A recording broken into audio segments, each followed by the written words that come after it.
treat you our enemies. No? We will treat you as our enemy, not as our armed forces, not as our PNP. Kaya very, very careful sa sitwasyon natin ngayon. Explosive eh. Powder keg, isang titik lang, isang sindi lang. Sasabog ito. Kaya AFP personnel, you better be tonight. Kasi pagka hindi pwedeng takutin yung taong bayan, as I have said, ang chain of command begins with the Filipino people. It ends with the Filipino people. It is the gist of the Constitution with the sovereign Filipino people. All authority, all power emanates from the Filipino people. Kaya hindi pwedeng kung ano-anong dahilan. We will follow the chain of command. You better follow the Filipino people because the president only got his power from the Filipino people. Pinahiram lang. The judiciary, the legislative, the executive, they all got the power from the Filipino people. All authority, all power emanates from the Filipino people. Nasa Constitution. Sasabihin nyo, we will uphold the Constitution. You better uphold the Constitution because the Filipino people will enforce the Constitution. Maliwanag. Kaya ang isa lang, putok, isang putok lang, isang pukpok sa taong bayan, isang tirgas, isang ratatatat sa taong bayan. Ito yung bahay. Nakatutok yan, sinusuporta ng pilar ng dalawang poste. Sabi ko, pilar ng dalawang poste. Sabi ko, AFP, yan. Pagka yan, wala na. Wala. Gibain mo yung, isa lang poste, wala na eh. Shake yan. Giba rin. Isa lang. So, kung ang AFP ay bumaliktad para sa taong bayan, nasa sa inyo yung choice niyo yun. You better serve the Filipino. You better be true to your word that you will uphold the Constitution. Or else, the Filipino people will make sure that you will be obsolete. Yun yung mangyayari dyan sa tingin ko. Yun yung mangyayari dyan. Palitan kayo. The entire institution will be abolished. Yan ang gagawin ng taong bayan. Nakikita ko. The entire PNP will be abolished by the people. The sovereign will of the people will be followed, will be implemented because they are the power behind this whole government. They are the power that will drive this country forward, the Filipino people. And you can see that already all over the world, globally, saying, bring him home. Sige, wag niyong dalhin, wag niyong pauwiin. Pag kami nangyari dyan kay Tatay Digong, you will have a revolution in your hands. Mag-insist kayo, nandyan si Digong. You have surrendered the sovereignty of the country. You have violated the Constitution. You have disregarded the judicial system of the Philippines. Kung meron kayong angas kay Duterte, itry ninyo sa korte. Eh, ba't yung iba? Ha? Crimes against humanity? Tinatry sa korte natin. Bakit doon pa isusurrender nyo? Because he has to be erased from the political scenery. Tanggalin mo mga Duterte, tanggalin mo si Inday Sara. Wala na yung mga Duterte. Hay, mananalo na tayo. May pag-asa tayong manalo sa politika. This is just a political exercise. Lahat ito. At ginagago ninyong taong bayan. Eh, marami ang gising eh. Marami nakikinig eh. Natutulog ang mga dide sa totoo lang. Ganun, himbing, umihilik eh. Umihilik. Nakailang rally na yan. No, aber, nakailang rally na. Maisog rally, 50,000, 20,000, 10,000. Tapos sinundan ng mga Friday group rally sa EDSA Shrine. Marami na 1,000, biglang hanggang 500, 200, every Friday eh. Oh. Tapos inabang rally ba sa nahinarang pa ninyo? Yung sa Cebu, bumaliktad yung doon. Natakot, tinakot nyo eh. Tapos yung sa Bulacan, kinancel. O, dininay nyo. Ay, tanong rally. Wala na eh, tapos na sana eh. Pucha, nagkamali kayo eh. Dinala nyo si Duterte sa abroad, sinurrender ninyo. Ayun, nagising. Nagising yung monster. Nagising yung mas malaking, hindi nyo kaya. Hindi nyo kayang saluhin yan. Tidal wave yan eh. Ng taong bayan. Kala ko 32 million lang ang tao eh. Hindi. Surveys will show that. Even in the armed forces. Kaya ingat kayo. Yung sabi ko sa armed forces na na mamaya ang tatayo ay hindi opisyal. Ha? Delikado.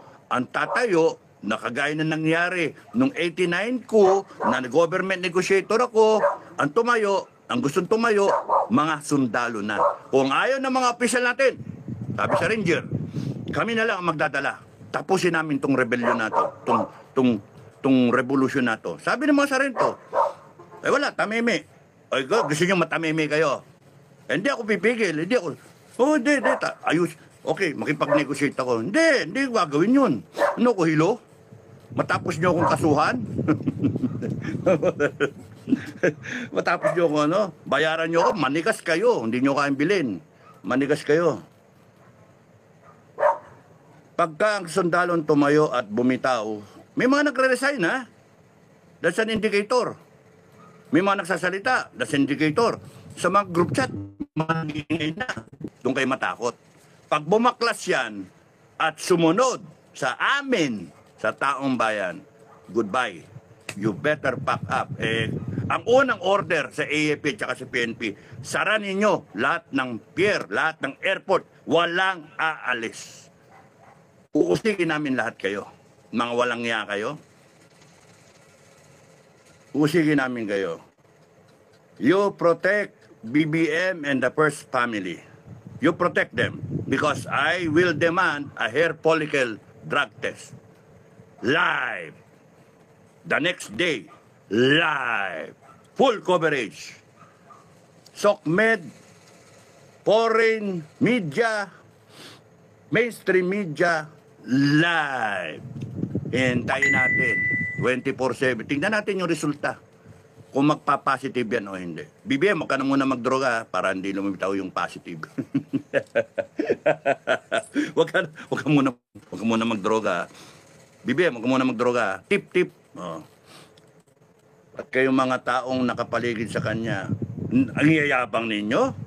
Tignan natin. Hindi nyo kaya yung taong bayan. Dalhin nyo sa civil war to. Talo kayo. Because yung taong bayan na galit, mahirap kalaban. Galit eh. Galit na galit.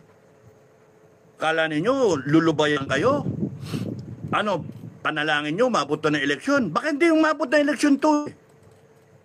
Pag kami nangyari kay Digong doon sa Hague, goodbye kayo, goodbye. You better bring him home here and make sure sugat, walang aman. Make sure that he is will dampen the tidal wave approach. That's the only way. Temporary solution. Or you become extinct crocodiles. Ma-extinct kayo. Taong bayan, isasara yung Congress, isasara yung Senado, lahat kayo. Magre-reboot tayo, magkakaroon tayo ng revolutionary government. Ay, yun ang tingin ko eh. Yun ang palagay ko. Volunteer, revolutionary government. Volunteer. Wala. Sino ba maglalakas sa loob dyan? Wala, tahimik eh. No. Kaya, ang taong bayan, sabay-sabay tatayo. Sabay-sabay tatayo. Hindi nyo na mapatakot taong bayan, matapang ang taong bayan. Kasi nakita na nila yung power nila eh. Yun lang remittance, natakot kayo, no? 1 week lang yon. Pagka sinagad nila ng buwanan, pilay kayo. Ha? Tapos may pangako Amerika na tutulong ng ilan? Ha? Ilang $1 million? $500 million ba yon? Paano nyo babayaran yun? Papasok kayo sa ganyan. Ano yung magiging kapalit? Di ba? Sa amin, mag-away kayo, China, Russia, bahala sa buhay nyo. Pagdating nyo dito sa bansa namin, neutral kami, peace time. Doon kayo, medical. Medical lang kayo, pagpa-doktor kayo, gaganda na nurse namin. Pati doktor namin, gaganda. Yung mga babae yung warrior, magagwapo yung mga ano namin, nurse, tsaka mga mga doktor namin. Dito kayo, ang gaganda ng beach namin. You spend dollars, tourist kayo pagdating dito. We treat everyone equally. You violate our laws, US, China, Russia, anyone. Mag-away kayo dyan, wala kayong pake. Dito sa Pilipinas, friends to all, enemy to none. We will have the capacity to build our own armed forces. We will budget 1 trillion pesos every year to build up our armed forces for the next 10 to 20 years. 20% of budget. Yung kinikita natin 4.5 trillion ngayon, yung 3 trillion, ang budget lang natin because there's zero corruption, because we will put up the death penalty. Patay. Patay. Absolute. Yung magnanakaw sa gobyerno. No. So, meron pang matitira doon sa 4.5 trillion, meron pang 1.5 trillion, 500,000, 500 million bayad sa utang. Tapusin natin utang, wala munang hiram-hiram. Wala. Zero. You better build up. Yun yung una. Sa 1 trillion pesos na budget. Right away, ayusin natin yung requirement ng mga MUP. 200 billion or more ilagay natin sa defense industries na state-owned, na doon kukuha tayo na retirement ng mga MUP. No? At saka, doon tayo kukuha ng mga trabaho. Luzon, Visayas, Mindanao. Kung pwede nga bawat region, meron tayong defense industry. Meron tayo uniforme, gawaan ng mga night vision, gawaan ng mga bota, gawaan ng mga drone, helicopter, etc. Government to government. We can arrange that. We can arrange that. Tapos nun gawa ng mga fighter, missile, etc. We can arrange that. Because there will be a budget. Dedicated, specific, deliberate doon sa purpose na yon. Modernizing our armed forces. Hindi lang yung mga bigay sa 35 billion. Ano ba yan? Kung anong magbibili mo yan? 1 trillion, gawa tayo industries. Pero we first set up a steel industry. Yung mga bakal, no? Gawa tayo sarili. Yung ni FBR yung dati na sa Ilagan. Iligan, no? Binenta. Kaya ibalik natin, ayusin natin. Kung saan tayo, overlay ng mapa lang yan, geographical setup natin, boom, DNR. Tignan mo yung mines in ECEC Bureau. Tignan natin kung nasaan yung mga heavy ore. Doon tayo mag-locate ng ng steel industry. At baguhin natin yung mga mining laws natin. Okay, tsaka na yun, solusyon. Pero dinidigong Happy birthday then kay Marilu Nunez, no? Pa-shoutout. Hello, Marilu! Love you, love you, love you. Happy birthday to you. Happy birthday, Marilu Nunez. Okay? Happy birthday, sabi ni Commander Balag. May Commander Balag tayo sabi ni Commander Balag, message sa akin paki-greet ang aking kapatid, si Marilu Nunez. Okay na-plug in ko na. Thank you. Ay, nako. Happy birthday kay Atty. Trixie. Love you, love you. Atty. Trixie, happy birthday. Happy birthday. God bless you always, Atty. Trix. Laban lang. Pagka may umaway sa'yo, sabi mo kay Commander Bukay, siya ang aaway. Hindi ako, may sakit ako sa puso. Poporma pala ako ganyan, baka takihin ako So, may mga nagtatanong, bakit wala ako doon kapon? Actually, nandun ako. Hindi nyo alam, incognito. Na sabi ko, hindi ako, ayoko na magsalita. Nagsalita naman si Commander Bukay Nandun lang ako sa gilid-gilid. I was observing. And then I decided to MRT, LRT, nandun ako. Tapos bumaba ako. Naligo pa nga kami.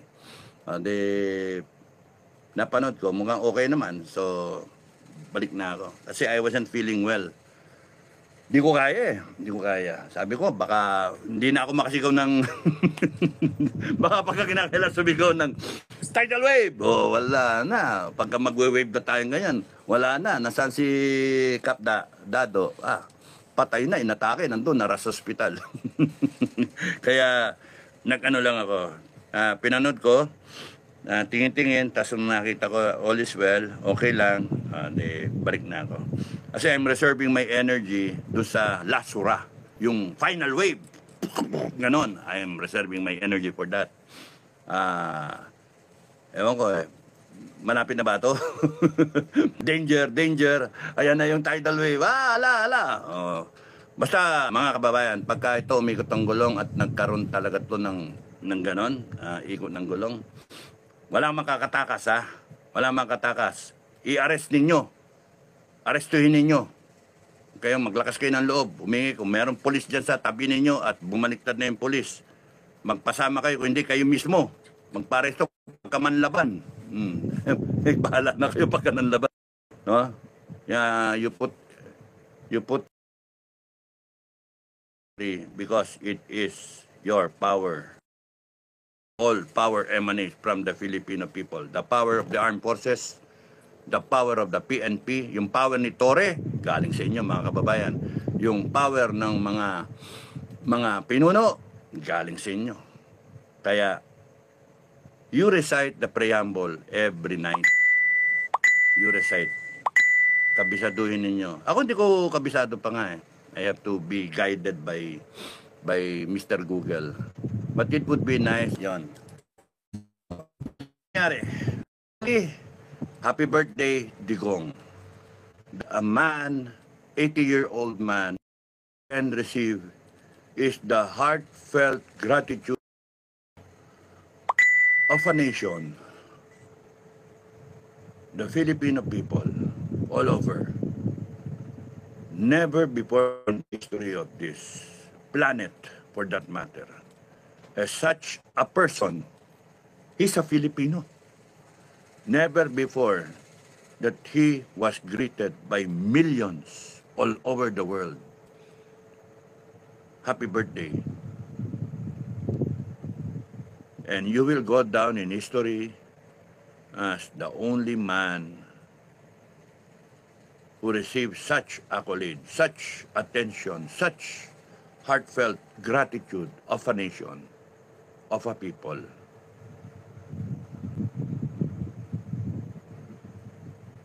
And masaya ang taong bayan na ikaw ay naging presidente. Kaya ikaw, BBM, kung gusto mong gayahin si Digong, the way is huwag mong i-persecute, huwag mong pagkalulon sa ICC. Pasalamatan mo na nagkaroon ng Tatay Digong. Huwag niyong dinadagdagan yung narrative, invento kayo ng istorya na napakawalang niya ng tao na yan. Magnanakaw yung tao na yan. Kaibigan ng drug lord na yan. Binabaliktad ninyo eh. Hindi naniniwala ang taong bayan sa kasinungalingan ninyo. Nasaktan sila na isinubo yung hero nila. Ang taong bayan. Kaya dahil sa sakit na yon, talo pa nila ang galit na asawa na yung mister babaero. Talo pa. Galit, sobrang galit ng tao. Hindi nyo mapipigil eh. And you will lose your heads for that. You will lose your position, your power, because the Filipino people will take back that power. Matakot kayo sa taong bayan. Wala na eh. The die is cast. Yung beto-beto, ayan na. Nagro-roll na yung dice. Kung baka sa roulette, nihintay na lang tumigil yung gulong. Kasi pagtigil nun, panalo ang taong bayan. Kayo, nakakulong. Kayo, bibitayin. It will be a speedy trial, I promise you that. That's a promise of the Filipino people. It's a speedy trial. And the only thing that will change the verdict na it becomes a life imprisonment or banishment, exile without a citizenship. Tanggalin kayo bilang Pilipino. Nakakahiya kayo bilang Pilipino. Lahat kayo magsama-sama in exile sa isang lugar na mahihirapan kayo habang buhay. magsalita laban sa inyo. Yung takot din bitayin, yung takot na ma-exile, yung mahal, yung buhay nila, mahal yung pamilya nila. Magkakadamay-damay yan. Because what you will have is persecution. What you will have is reckoning. Good luck sa inyo. Kasi sinasabihan naman kayo, umalis na kayo eh. Tapang-tapangan pa, okay, nagkakatwira. Alam niyo naman yung mali. Pinag-aral kayo. Wag na. Kaya sa mahal kong Mista, Sek Anyo, Mista,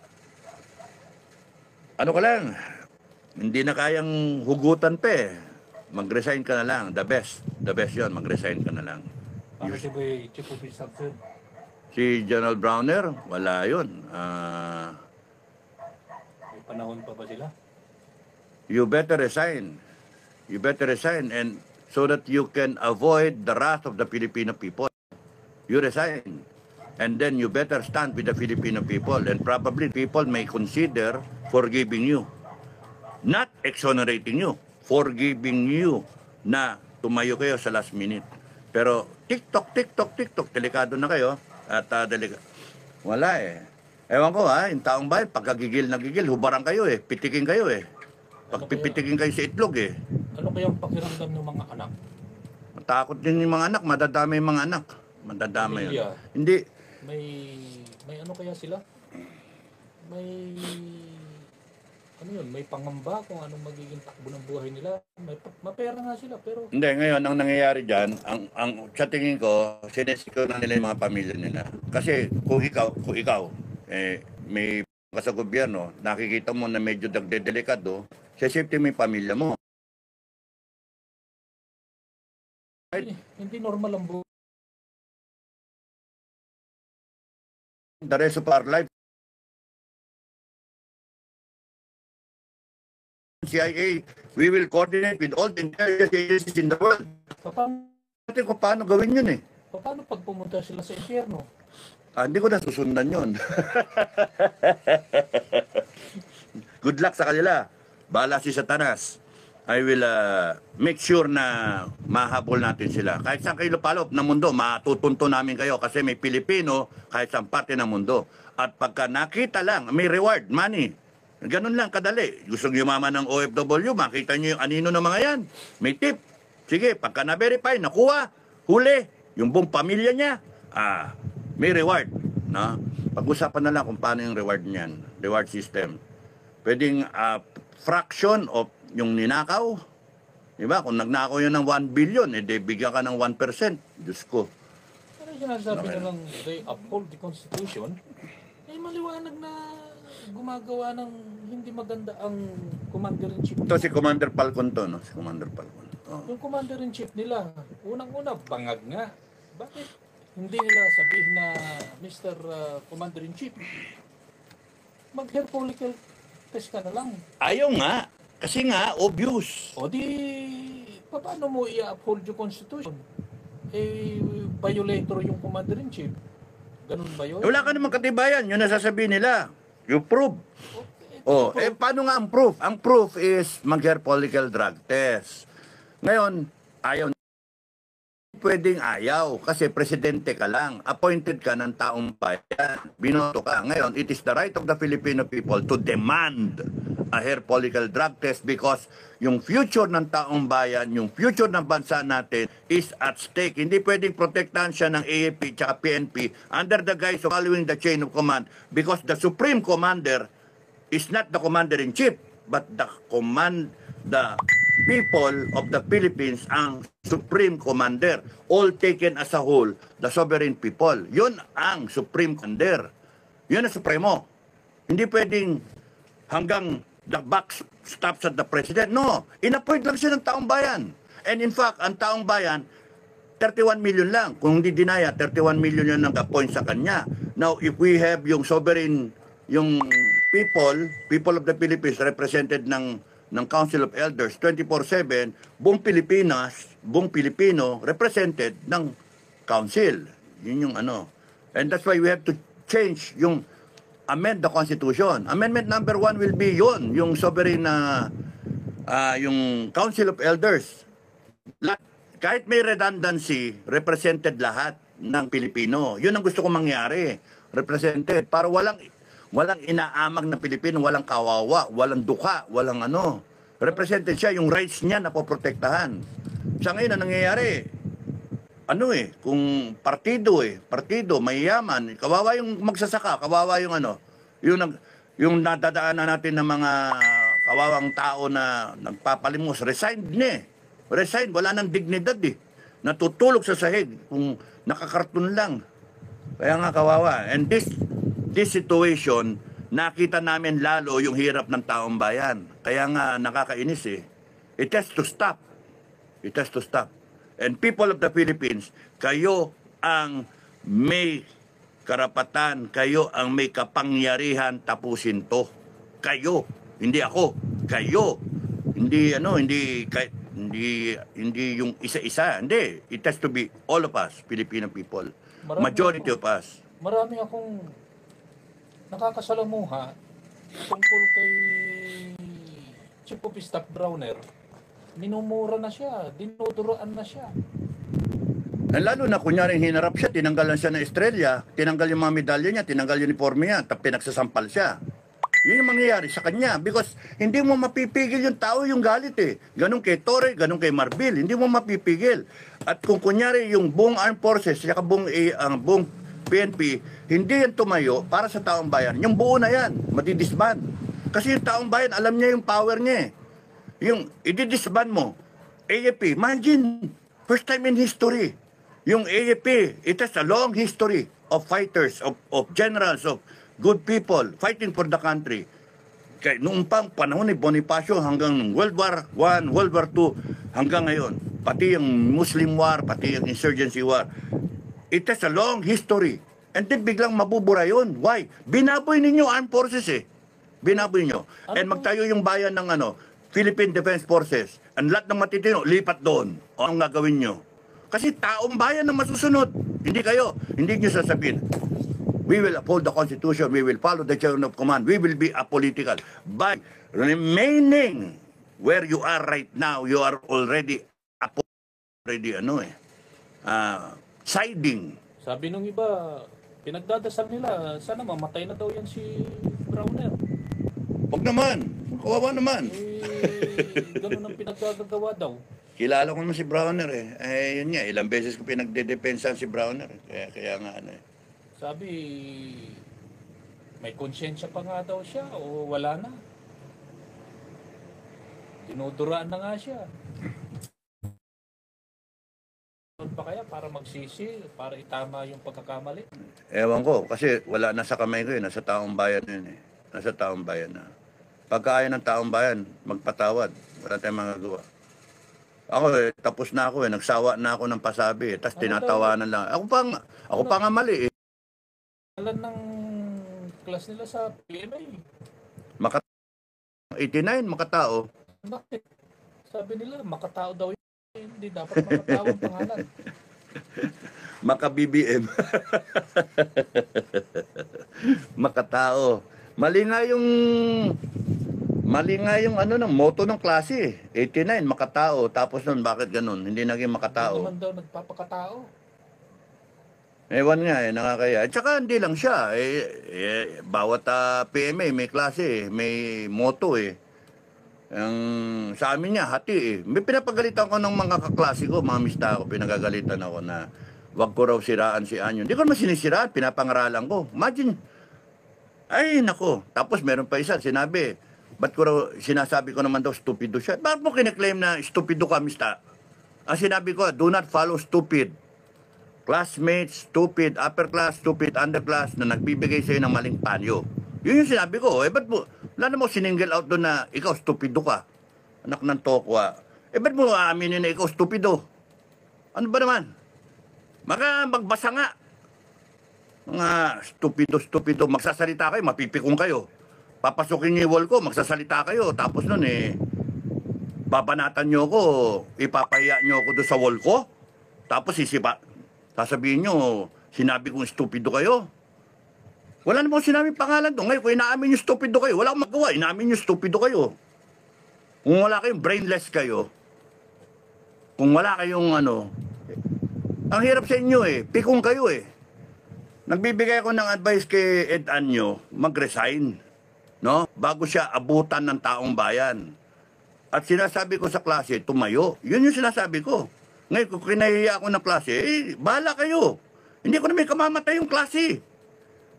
Isuka nyo ako, PMA 83, isuka ako. Ano ngayon? Bakit? Doon ba ako kumukuha ng pera ko? Doon ba ako sumusweldo? Doon ba ako mabubuhay dahil sa inyo? Napanood ko yung video.